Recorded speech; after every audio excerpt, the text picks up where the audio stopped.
Hi! Today's episode we are gonna talk about jealousy. In addition, I will also offer some communication tools. In the episodes of Hack Your Sexuality, we have covered and we still will cover some of the topics related to sexuality. If you would like to refresh your mind what sexuality means, I recommend to watch the first video, introduction video. I'm Janika Ruska, the person behind the project called Hack Your Sexuality. You can find the project from hackyoursexuality.com and also from Instagram, Hack Your Sexuality.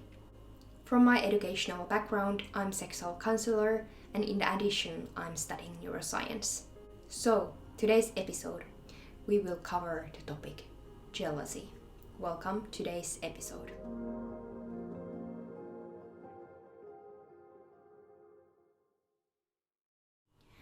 Okay, so first we need to define what jealousy means. It is mixture of emotions. Few to mention: anger, fear, anxiety, sadness, despair. And these feelings are evoked when person experience that the relationship is threatened. The threat can be either imagined or it can be real.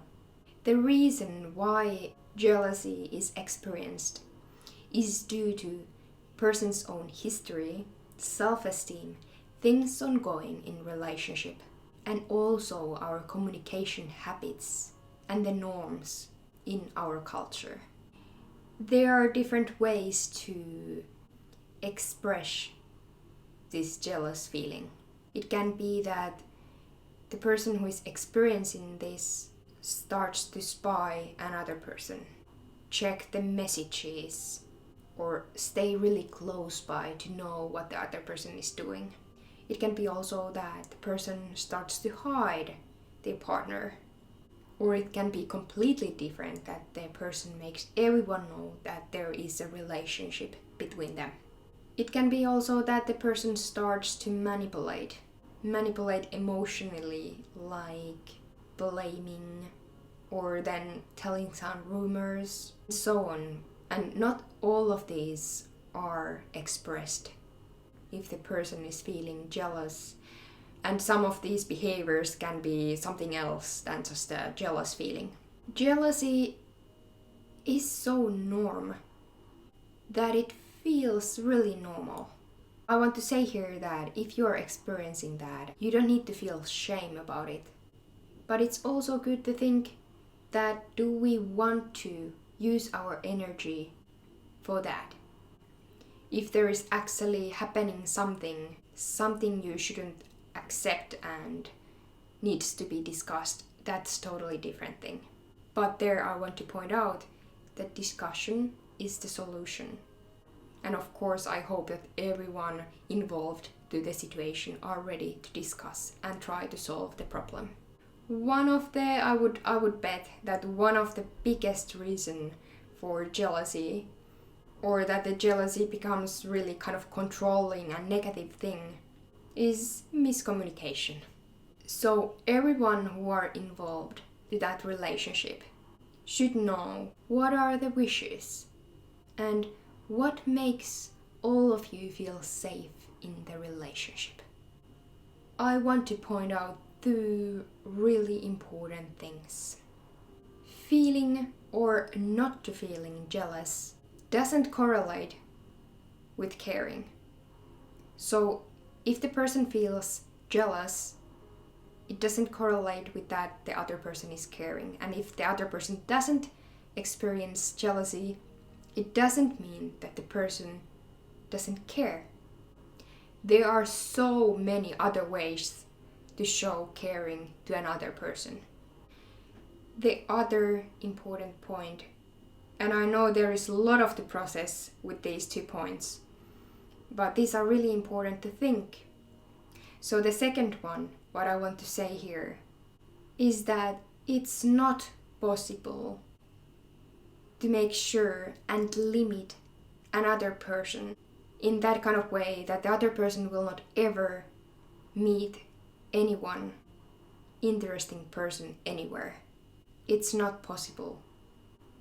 And I really bet that most of the people want that the other person is choosing them because of them, not because we make them to choose us. But as I mentioned, feeling jealous, it's pretty normal too. And good way to start to work with that is first asking, do I really want to experience this? Or do I want to work with this? And if the answer is yes, then there are ways to work with it. And I will give you one example about it. Before going to that, I would like to ask, where in the body that feels? Can you notice what kind of situation those emotions are experienced? What kind of thoughts are behind of those emotions? Are there some fears or worries, and are they true? So the tool to go through all these questions which I make is nonviolent communication. There are other options too, but I would highly recommend this one. So this so-called NVC, so nonviolent communication, is usually used with another person to communicate about emotions. But you can also start this with yourself if you want. I will first describe shortly the steps, what are there, and then I will give you an example. So the first step is to notice observations. The next step is scan your feelings. When we go further, it's good to think your needs, and then finally your requests. So to open this a little bit, so these observations you might make about your environment, what is happening, what the other person is doing, you kind of notice things, then those evoke some kind of feelings, maybe some negative feelings there based to those observations. Then it's good to stop to think that what are the things you would need maybe to feel more safe or more relaxed. And then finally you can ask these things, so make requests. So I will give you an example. Let's imagine that your partner is going out with friends and promised to come home at 11 p.m. Then your partner doesn't appear at home at 11. So you have made this observation that, okay, this happened. Then you start to feel maybe angry or frustrated or worried. You might have all these thoughts in your head that what is happening? Is your partner going somewhere else? You don't know about it? Or is your partner okay? Or doesn't your partner want to spend time with you? Those are just cues in your head based to your emotions, which are based to the observations. And when you scan your emotions and think about your thoughts, you can go to your needs. What would you need to feel more safe or more relaxed, or that you get enough? For example, it can be that you feel that you don't get enough time from your partner. So think about your needs. Would you need that your partner would text you when it's 11 if your partner will be late? Or have a quick call? Or would you need, if you think about the bigger picture, that if it's about that you don't have enough time together, could that be the solution, that you spend time together more? So what are the needs there? Then you may communicate about this, make the requests, that could it be possible, and actually explain why. Explain that I felt really worried because you seem to do this, but remember that your observations are just yours. So let the other person also explain themselves and try to find solution together which is good for both of you. Sometimes you may find solution which is working both of you. Sometimes the other person may need to be more flexible, but it can also that if the other person is now more flexible, it may give something else more. So the solution is to talk about this, and not like talking about facts that because you did this, I bet you did that, and it felt really bad for me, and I want you to do this. It's not so soft way to talk about things. Of course, sometimes arguments come, and that's totally different topic. But it's really good to stop and have the conversation and tell what you think about it, how you felt about it, what you would wish for, and let the other person also tell their story. So be clear what all involved in that relationship are wishing for. How you feel safe there. How you feel good in that relationship. What is okay, what is not okay. Can you be more flexible? Sometimes it is so that it's hard to get rid of these jealous feelings, and you might handle the same topic time after time and maybe become a little bit tired for those topics. And of course it's good to think that is it worth to spend the energy for these emotions and these things?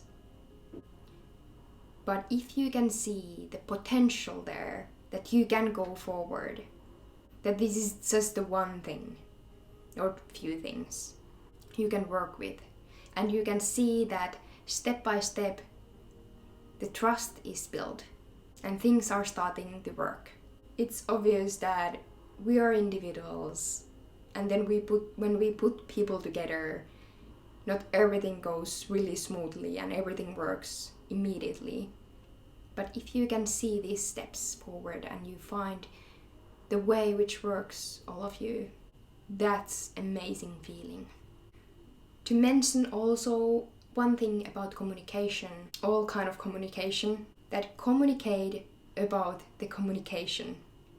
So when you would like to communicate, if suddenly the other person doesn't feel that it's time to communicate, like it's not ready for the communication, is there a way to say that, can we talk about this later? Could I have a little bit time to process things? I will promise that I will come back to this. So let's imagine that there would be an argument and the other person would need more space after argument, which is not fixed yet, that I would need more time to just process things, so I wouldn't say anything rude. And the other person would like to agree everything immediately, like, no, we talk everything now, right away. It might sound that this is hard to put together, but there you can find also the solution for this. Because if we would imagine these two, and then the other person is, okay, I need space, no explanation, and the other person is, I want to solve things right now. So then we just need more communication there. That, okay, I need space for a moment. Can I have a few hours? I will go for a walk, or maybe day, because I don't want to say anything what I don't mean. And I really care about your emotions. And I really want to solve this, but now I need some space. Can I have it? And if the other person is really feeling that I'm afraid that you will leave me, or what are the emotions there that you really want to fix now? You don't want to worry about it at the moment. So if this person would give the space to another, this person is also allowed to feel sad. So the other person can't expect that the other person will be happy. So kind of flexible with that. If it's hard to be there, then it can be shown. And if the other person who would like to agree everything right now, is there anything else what would help with handling those emotions? Is that communication enough that you know that things will be solved? Or would you need something else to think about? So there are multiple options how to also argue. So to summarize things, jealousy doesn't correlate with caring. It's really normal to feel jealousy, but think if you want to experience that, if you want to use your energy for that. You can also think if it's based things which are true or if you are imagining things. Whatever the case was, communicate about it. Maybe use the nonviolent communication. Talk about your observations, the feelings, the needs, and make the requests, and listen to each other. That's all about today's episode. Hope you enjoyed. See you on next time. Bye.